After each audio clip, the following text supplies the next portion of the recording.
Hey, this is Beebee. We're playing Dream Daddy with my dog Ruby.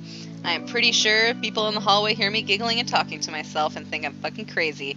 But that's okay, because I kind of am. So, they don't know if I have somebody in my apartment or not. They don't know my life. Dad, I can't get tears in my burrito. It's gonna make it taste sad. Yeah, she just got into her school, right? I pull Amanda in for a hug and kiss her on the forehead. Baby child. You kind of have turfy bangs, but I forgive you. Love you, kiddo.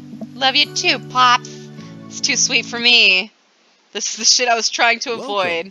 Oh, we're back on Dad Book. Okay, so we hung out with Brian. We did really good. I'm torn between Craig and Hugo. But I did promise Hugo next time. I don't know. I want to hang out with Craig too. But now we just talked about her schoolwork. So maybe we should do the schoolwork. And then we can do Craig and then Joseph. And then we'll do another guy I don't like. Maybe Robert. Okay. We have a game plan. So we know his shit. We already read it. So let's talk to Hugo. Let's hit on your teacher. Hot for teacher. Keep your word. That is a good dad tip. Navigate to Hugo's dad book page and type out a message. We're doing so good not being afraid of these guys. We're just like, hey, let's chat. So we say, hey Hugo, great seeing you at the barbecue. Want to hang out sometime? I wait for a few minutes, and then he sends me a message back. Oh no! Why are we saying uh-oh? I'm so glad you messaged me and definitely want to hang out sometime, but I have a favor to ask. Our class is going on a field trip to the aquarium today, and one of our chaperones called in sick. Is there any possible way you could come and replace them? Yes! I love the aquarium! Fuck yeah! I think about it for a moment. Man, that's a lot of screaming kids that I'd be accountable for. And they're in middle school, arguably the worst age to be. Yeah. I mean, you're not wrong. Oh, Amanda is trudging into the kitchen and making a bowl of cereal. Morning, Amanda. Morning, Pops. Hey, kiddo. Do you ever change your clothes? Those probably smell real bad. Hey, how was middle school for you? Bad, but nobody likes middle school. It's 3 years of bad acne, crying, and being generally terrible. Right. Everyone sucks. No self-awareness. It's just a bunch of hormonal teenagers locked in a gross old building for 40-plus hours a week doing long division and starting fights over, I don't know, pizza day, top 40s pop. The first time I ever got called a cunt was in middle school. This kid just out of nowhere was like, hey, you're a cunt. I was like, okay, thanks. But he was such a dick. And I feel bad. His life was not super great. Last I heard about him, which was like a couple years ago, he's like in rehab and shit, and I'm like, I'm sorry, dude. I'm sorry that things didn't turn out better. His whole life was just like that. One time he was being really mean to me. I can't remember what he did. But he was really short. He was a really short kid. So he was like, I'm gonna kick your ass. And I was like, you couldn't reach. And he started to cry. And, like, he was, like, a really tough kid. Like, he was super mean. And I don't know, that must have just been one of his buttons. And all of his friends were like, that was really mean of you. And I was like, he called me a cunt, you guys. I mean, God. Anyway, middle school is garbage. Middle schoolers should be avoided at all costs. Absolutely. What was your middle school experience like? I didn't like it, let's be honest. I had my first crush in middle school, and I'm still bitter about it. Aww. Oh no, Noodles. Alexis Stuggs, you hurt me and I'll never forget. What did she do to you?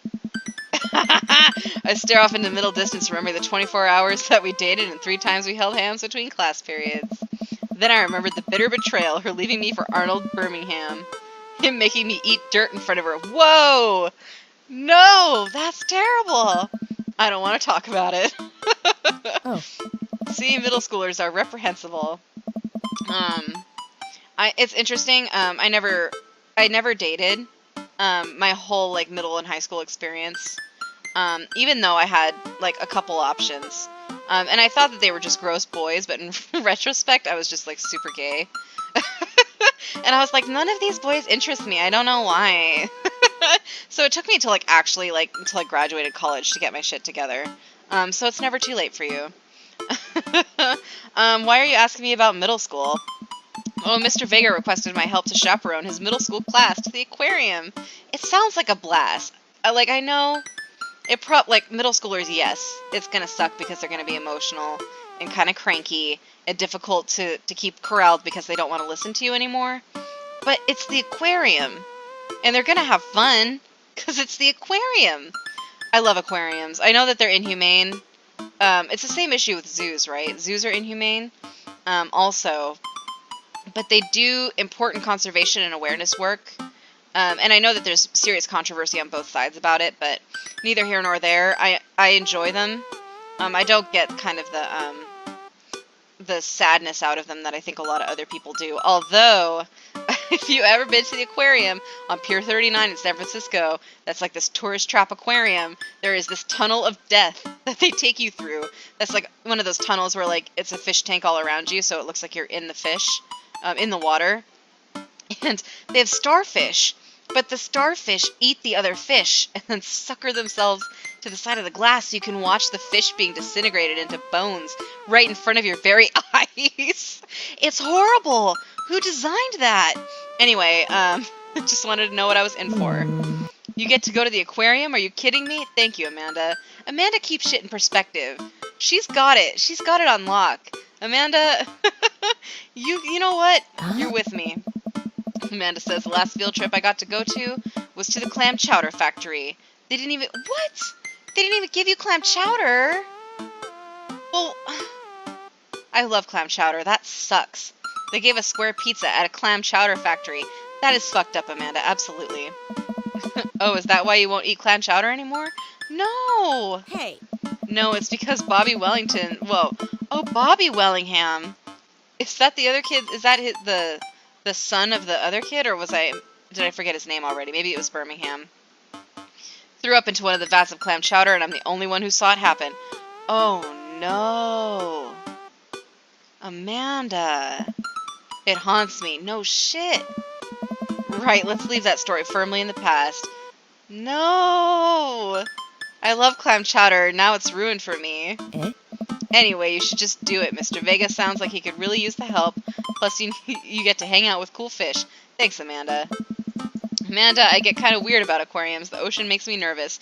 Well, you also volunteered yourself for a fishing date, Noodles, so you're just shit out of luck. What, are you worried that a whale's gonna pop out of the touch tank and swallow you whole? Maybe? Don't you put fear in my heart. Touch tanks, I feel bad for the fish in touch tanks. That's all I have to say about it. Well, do they have penguins there? Do they? Oh my god, yes, they have penguins there! Nice! Yes. I scared my dog. She's awake now. Then it's settled. Penguins outweigh fear of ocean. You're absolutely right. And so do otters. I sit back down at the computer and let Hugo know that I'm available. He tells me to meet him at the aquarium and gives me the address. I grab my keys and kiss the man on the forehead before I head out. I arrive at the aquarium to find the school buses have beaten me. Oh no! Preteens huddle around their teachers in small groups, yelling at each other and goofing off. Every teacher looks like they're at their wits' end. Oh, I bet Ernest is here. Hugo's looking frazzled. So glad you're here. I bet. Hugo! It's been a debacle all morning. We're shorthanded and most of the kids won't stop screaming. And I'm sure you know, as I'm sure you know, is the case with all middle schoolers. I mean, yeah. They're still kids, though. The funny thing about kids is how they have this natural drive to always stay close to, like, whoever their parental figure is. It's like an instinctive kind of thing. My favorite thing is to watch, like, toddlers follow their parents around in stores, like, because they just know instinctively to stay close.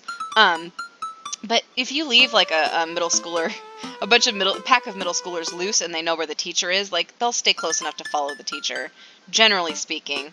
Not always, but it's...